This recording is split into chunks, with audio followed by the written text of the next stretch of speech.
در وقتی که عزیزترین حاضر نیست جواب تلفن ما بده، در وقتی که عزیزترین حاضر نیست در خونه‌شو باز بکنه، در وقتی که عزیزترین حاضر نیست اونی که عزیزترین توست حرف تو گوش بده، حوصله نداره، در اون وقت خداوند بهتر گوش میده. در اون وقت خداوندی خودشو کاملتر ثابت میکنه.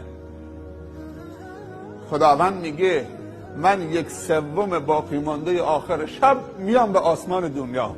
حدیثه پیامبر صلی الله علیه و سلم میفرمایند ینزل ربکم فی الثلث الاخیر من اللیل الی السماء الدنیا. در 1/3 باقی مانده شب خداوند به آسمان دنیا میاد و صدا میزنه